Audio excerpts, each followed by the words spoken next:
Pemilu kan sudah berakhir. Ngapain sih protes? Dulu waktu pemilu 2014, 2019, percaya survei, percaya quick count. Ya, kenapa? Sekarang kok tiba-tiba jadi nggak percaya? Apa komentar kulik-kulik? Nggak perlu lama-lama, gak usah kesuwen. Bersama kulik, ayo kita kulik.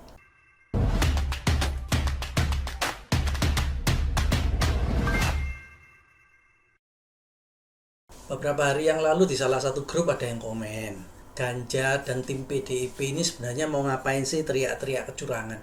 Kok nggak ngakui hasil pilpres? Kok nggak mengakui hasil pemilu? Kok begini? Kok begitu? Malu-maluin aja. Apakah ini jadi pertanyaan dari sebagian pemirsa atau para kulikers banyak yang disindir oleh pendukung-pendukung paslon tertentu dengan pertanyaan-pertanyaan semacam itu? Tenang saja, saya sudah ada di sini. Mari kita jawab pertanyaan-pertanyaan itu dan pertanyaan-pertanyaan sejenisnya. Oleh karena itu jangan di skip videonya supaya nggak salah paham. Saya akan memulai video ini dengan disclaimer terlebih dahulu. Saya pribadi berkata bahwa ada survei yang akurat, ada survei yang benar. Saya juga berkata bahwa ada quick count yang benar dan juga ada quick count yang akurat. Tapi saya juga percaya bahwa survei bisa dipergunakan untuk memanipulasi orang, juga untuk mengarahkan orang. Ambil contoh, banyak orang yang memilih pasangan nomor 2 karena apa? Karena ingin pilpres satu putaran. Atau ada beberapa juga yang beralih dukungan dari pasangan 03 pindah ke pasangan 02. Karena apa? Takut andai kata nanti pilpres putaran kedua 01 dan 02 yang masuk ke putaran kedua, maka 03 akan bergabung dengan 01. Dan ini waduh potensinya bahaya. Ya bora. Yang kedua, saya percaya bahwa kecurangan itu dilakukan oleh semua pihak. 01 melakukan, pihak 02 melakukan, 03 melakukan. Kecurangan itu juga dilakukan oleh baik itu parpol, baik itu caleg. Kecurangan juga dilakukan oleh instansi tertentu. Selain itu, kecurangan juga dilakukan oleh orang per orang. Ya tujuannya dengan alasan-alasan yang sangat manusiawi ya. Ada misalkan masalah uang, misalkan masalah keselamatan pribadi, atau misalkan masalah peluang bisnis dan sebagainya, macam-macam. Yang ketiga, saya percaya dan saya hakul yakin bahwa kecurangan dan atau manipulasi terbesar itu terjadi untuk suara pileg. Apakah berarti pilpres tidak curang? Saya nggak ngomong seperti itu ya. Tetapi untuk manipulasi, rekapitulasi suara capres itu jauh lebih sulit dilakukan. Karena apa? Terlalu banyak mata yang mengawasi. 3 disclaimer tadi itu jelas tidak bisa saya terangkan secara detail karena masing-masing pembahasan perlu satu video tersendiri. Jadi terima saja 3 pembahasan saya tadi sebagai opini final untuk masalah yang terkait. Kemarin saya melihat wawancaranya Gus Romi di Total Politik. Dari percakapan itu saya terinspirasi untuk membuat video ini. Tentu dia elaborasikan dengan berbagai macam temuan, pendapat, lalu saya sintesakan menjadi sebuah video yang semoga memberi pencerahan kepada pemirsa sekalian. Video ini saya harapkan sederhana dan tidak terlalu banyak kompleksitas, sehingga tentu saja saya akan coba olah dengan bahasa orang yang awam. Sama-sama awam kan? Oke, cekidot ya. Kalau saya ditanya, siapakah aktor politik tanah air yang paling hebat, paling sakti? Maka saya akan jawab beyond reasonable doubt. Atau kalau orang Jawa Timur itu ngomongnya Yakin Pol. Bahwa Pak Jokowi adalah orangnya. Pak Jokowi adalah aktor politik tanah air yang paling ciamik. Pak Jokowi adalah satu-satunya kingmaker yang bukan pemilik partai. Dia juga secara pribadi nggak punya kapital yang besar. Tapi Pak D mampu mengorkestrasi pemilu sedemikian rupa sehingga dia bisa memenangkan Prabowo. Plus setelah semua kontroversi yang telah dilakukan oleh Pak Jokowi masih dicintai oleh lebih dari 3/4 masyarakat Indonesia. Dan sebagian besar mereka percaya Jokowi adalah seseorang yang sangat baik, seseorang yang sangat mungkin mendekati malaikat gitu. Bahkan pencalonan anaknya menjadi cawapres dianggap, ini oleh sebagian orang ya, dianggap sebagai pengorbanan Jokowi untuk bangsa ini. Amazing itu. Kita akan masuk ke bagian berikutnya, yaitu hal-hal yang kasat mata, hal-hal yang ketok melok-melok, hal-hal yang terlihat dengan begitu jelas yang kita bisa saksikan di media nasional, media sosial, hal-hal yang kita anggap sebagai kecurangan atau minimal cawe-cawe dari kekuasaan. Tapi kesemuanya itu tidak mungkin bisa digugat. Karena semuanya berada di dalam ranah etik atau di dalam ranah yang abu-abu.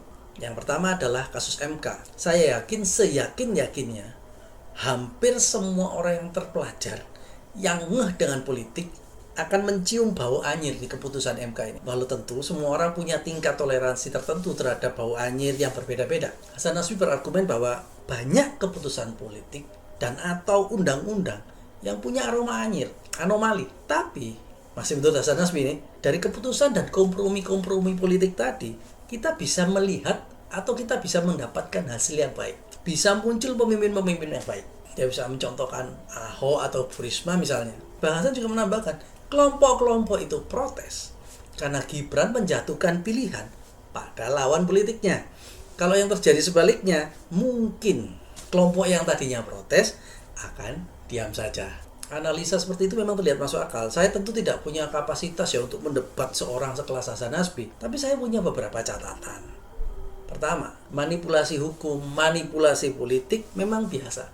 Bahkan mungkin di beberapa kesempatan menimbulkan output yang baik, menghasilkan pemimpin yang baik. Tapi bagaimanapun juga manipulasi adalah tetap manipulasi. Kecacatan etik dinarasikan seperti apapun ya tetap akan menimbulkan satu luka parut yang tidak akan bisa hilang dalam catatan bangsa kita. Masalah MK ini menjadi serius karena melibatkan lembaga paling terhormat di negeri ini. MK dengan segala kelemahannya dianggap sebagai benteng terakhir persoalan hukum di Indonesia. Itu juga sebabnya MK dikasih atau diberi mandat menangani pertikaian pemilu. MK dianggap punya integritas ketika lembaga peradilan lain dapat penilaian jeblok dari masyarakat umum. Nah, sekarang kita lihat sama-sama. MK mendapat exposure yang begitu luas. Tapi sayangnya bukan exposure yang positif. Bukan penilaian yang positif yang jadi perbincangan. MK sekarang jadi lawan, jadi bahan nyinyiran dari para stand up comedian.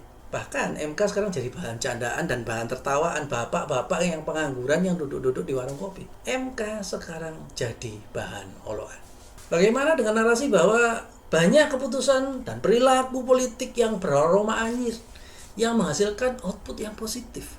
Bahkan beberapa pemimpin Indonesia lahir dari sana. Pendapat saya adalah kalaupun ada hasil yang muncul dari keputusan yang cacat, jikalaupun ada dampak positif dari sebuah keputusan hukum yang tidak etis, tentu kita semua yang waras nggak akan berkata begini. Dulu dengan cara manipulatif, dari cacat etik yang dicela oleh banyak akademisi, kita mendapatkan output yang baik. Oke. Mari kita ulangi itu sekali lagi, dan marilah jadikan itu sebagai blueprint kita. Cetak biru dalam berbangsa dan bernegara. Loh gila, gendeng. Yes, saya tahu keputusan sudah terjadi, undang-undangnya sudah jadi tuntunan. Apakah saya akan move on? Ya, of course. Tapi jadikanlah sejarah kelam ini sebuah catatan hitam. Jangan dijadikan pembenaran untuk sebuah tujuan. Selain masalah etik dari MK tadi, kita bisa melihat gelontoran bansos yang luar biasa besar. Kenaikan gaji ASN di bulan menjelang pemilu. Direkrutnya influencer-influencer raksasa medsos dengan uang yang nggak ada nomor serinya. Dari mana duitnya? Dari mana duitnya? Adanya menteri-menteri yang mengkampanyekan 02 dengan cara-cara yang nggak etis. Ada intimidasi kepada para kades. Ada intimidasi kepada pengusaha. Dan jangan lupakan sebagai pamungkasnya, Presiden Jokowi pernah ngantor di Jawa Tengah selama beberapa waktu sebelum pemilu. Mari kita kembali ke pertanyaan awal dari video kali ini. Ngapain sih protes? Nggak percaya quick count? Dulu waktu 2019 kok nggak ngomong pemilu curang? Lihat nggak ramalannya Mahfud MD bahwa tahun 2024 pasti akan ada yang menuduh bahwa pemilu curang. Saya akan menjawab pertanyaan itu dengan isi kepala saya. Dan saya nggak mau dibenturkan dengan pendapat orang lain. Ini adalah isi kepala saya. Seruan adanya kecurangan pemilu 2024 itu untuk menunjukkan bahwa kecurangan di pemilu tahun 2024 itu ada. Dan itu nyata. Bila ada yang ngomong, oh nggak ada kecurangan itu, scroll lagi video saya dari atas, kemudian lihat lagi satu persatu. Mungkin ada yang bakal ngomong, kalau ada kecurangan, ya dibuktikan di pengadilan. Tapi kalau kalah, ya kalah. Nggak usah ngomong macam-macam gitu loh. Kecurangan yang melanggar hukum tentu akan diproses sesuai ranahnya. Di pemilu-pemilu sebelumnya kita juga saksikan bahwa orang-orang yang berurusan dengan meja hijau gara-gara pemilu. Termasuk ketua MK sebelumnya yang sempat ditangkap gara-gara gratifikasi, ingat kan? Yang jadi seruan saya secara pribadi dan mungkin menyitir dari rekan-rekan TKN adalah kesadaran bahwa pemilu 2024 ini tidak baik-baik saja. Secara tensi politik tentu pemilu 2024 jauh lebih baik dibandingkan dengan pemilu 2019 yang syarat dengan pembelahan ekstrim. Isu rasisme yang begitu mengemuka. Pemilu 2024 puji Tuhan minim sekali dengan isu-isu agama. Kita nggak dengar isu PKI, kita nggak dengar perang-perang ayat, kita nggak dengar hal-hal yang macam-macam. Tapi di sisi lain kenyataan bahwa adanya kecurangan jenis baru sangat perlu dijadikan peringatan. Menafikan adanya kecurangan yang berbasis kekuasaan menurut saya itu terlalu naif. Ada hal kedua yang menurut saya yang lebih serius untuk dibahas. Kita semua yang menyaksikan quick count tentu sependapat bahwa Jokowi tanpa PDIP ternyata enggak kasihan deh lu. Enggak gitu. Jokowi baik-baik saja. Tetapi di sisi lain PDIP tanpa Jokowi tetap menunjukkan taringnya, tetap bisa memenangi pemilu walaupun suaranya tempat turun sedikit. Sekarang bila pemirsa percaya pada quick count, tentunya kudu wajib percaya bahwa PDIP memang partai pemenang pemilu minimal menurut versi quick count. Itu sebabnya ketika secara real count tiba-tiba ada partai tertentu yang perolehan suaranya mendekati PDIP, ya kita mesti aware lah. Kita semua tahu partai pemenang pemilu otomatis akan menduduki kursi ketua DPR.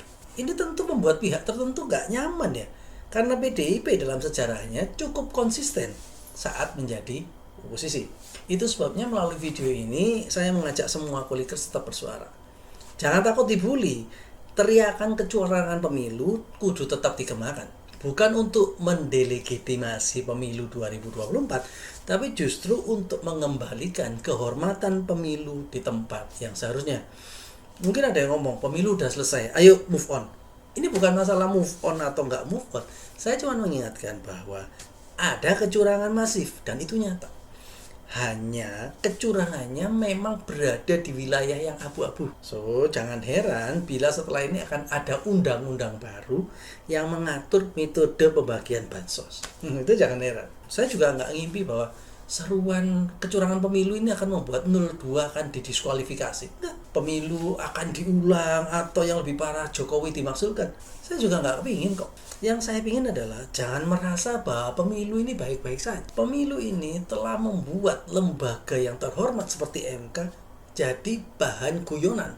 Pemilu ini telah menghancurkan cita-cita luhur demokrasi, meritokrasi yang dibuat untuk melawan model pemerintah dinasti. Alakuli, dinasti itu kan cuma ada di negara kerajaan. Untuk menjawab pertanyaan ini sekaligus menutup video ini, saya akan mengutip perkataannya Panji Pragiwaksono. Mana ada sih orang yang belum berpengalaman kerja, baru kerja di perusahaan selama 2 hari, kemudian langsung dijadikan direktur?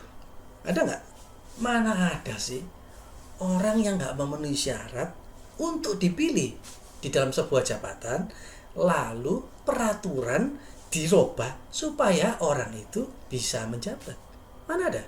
2 kejadian di atas adalah contoh sempurna politik dinasti, tapi bukan politik dinasti yang di negara kerajaan, tapi politik dinasti di negara demokrasi. Orang dipilih bukan berdasarkan merit. Orang yang dipilih bukan berdasarkan kemampuannya, tapi orang dipilih karena dia anaknya siapa. Paham kan sayang? Terima kasih sudah menonton. Nantikan video saya berikutnya karena bersama Kuli kita akan terus mengulik.